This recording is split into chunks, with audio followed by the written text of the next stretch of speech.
Welcome back. In a move that is sure to make the Communist Party furious, the U.S. State Department has issued a statement condemning the party's brutal persecution of Falun Gong. Falun Gong is that meditation practice that used to be super popular in China, before authorities started killing people for it. And this past week marked the 21-year anniversary of the Communist Party's persecution campaign. Congratulations, Chinese Communist Party! You've gotten away with murdering Falun Gong for 21 years with practically no consequences. Well, it's probably bad karma or something. But whatever, they'll cross that bridge when they come to it. And then, that bridge will collapse into a river of fire. You don't want to mess with bad karma.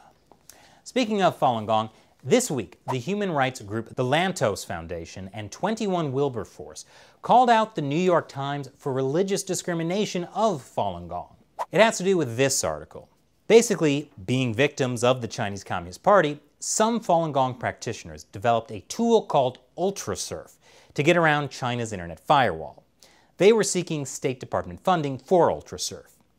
UltraSurf has been used by millions of people to get around China's Great Firewall, and around internet firewalls in authoritarian countries like Iran. As the Lantos Foundation / 21 Wilberforce joint statement puts it, in describing tools used to circumvent the internet firewall in closed countries, the reporters made no fewer than 9 references to the personal beliefs and religious practices of 2 developers.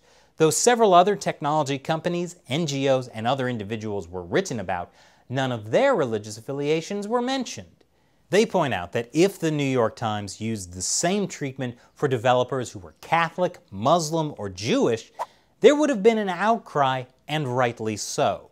Yet the Times' denigrating coverage of Falun Gong is no different and should be condemned in equal terms. Choosing a small persecuted religion to single out does not make the bigotry any more palatable.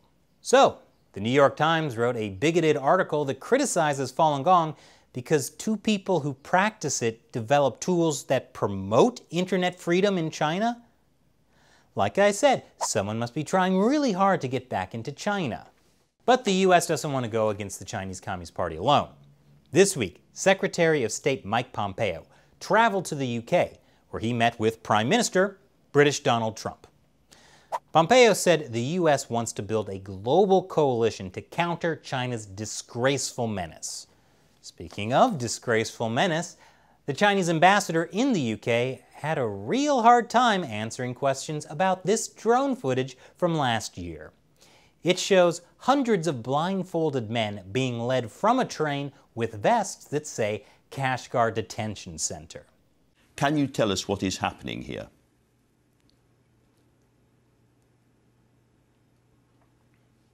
Uncomfortable silence, you say.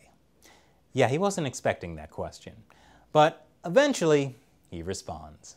Xinjiang is regarded as the most beautiful place in Xinjiang. Perfect answer. Surely there's no possible retort. Ambassador, that is not beautiful coverage. Lousy, no good British. What about the Opium Wars? Haven't they done enough to try to embarrass China? The interview goes downhill from there. When we see interviews like that, and we see people blindfolded and led off to trains to be taken to re-education camps, it reminds people in the West what was going on in Germany in the 1930s and 1940s. That's totally wrong. There's no such a concentration camp in Xinjiang. There's a lot. Okay. There's a lot of fake. We are in the modern, we are in the information age. Sorry. Media, okay, they make let me all remind kinds you, of Ambassador. fake accusations against China. I almost feel bad for him. Oh wait, no I don't. Speaking of Xinjiang, the NBA is no longer operating a basketball training center there.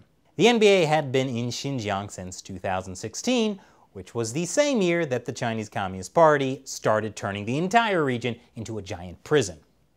It's not clear why the NBA set up in Xinjiang in the first place. I guess they must have heard it was beautiful. And over to Hong Kong, where, once again, police and protesters clashed. The protest marked the year anniversary of a brutal attack against protesters by men wearing white shirts. Police were criticized for not responding fast enough back then, but they sure responded fast enough this week. And activist Joshua Wong has announced he will be running for the Hong Kong legislature. The Chinese Communist Party will be very unhappy if he wins, but not to worry. I'm sure they'll just find a way to disqualify him if he does. But a tiny bit of good news for Hong Kong. The UK ended its extradition treaty with Hong Kong, and it will extend its China arms embargo to the city. Basically, this means the UK is recognizing that Hong Kong is now just another mainland Chinese city, which is why I recommend, if you're in Hong Kong, you should probably be using a VPN to protect yourself whenever you go online. I recommend Surfshark, and not just because this episode has been sponsored by Surfshark, but also because the Hong Kong and Beijing governments can now watch everything you do, since you're basically in mainland China now. But of course, besides protecting your identity, there's another advantage to using a VPN. You can access websites that are only available in other countries. For example, let's say that after this, you still don't have enough action in your life, and you want to binge watch all 9 seasons of 24. Well, you can't access 24 on Netflix in the US. So, use Surfshark to switch your location to Germany, refresh, and now you have 9 days straight of pure Jack Bauer kicking butt. In fact, there's tons of TV shows and movies that you can only watch if you're logged into Netflix in another country by using a VPN like Surfshark. Try out Surfshark now with a 30-day money-back guarantee. And Surfshark has a special discount for China Uncensored fans. Go to surfshark.com/uncensored and use the code UNCENSORED to get 85% off a 2-year plan and 3 extra months for free. Click the link below. Once again, I'm Chris Chappell. See you next time.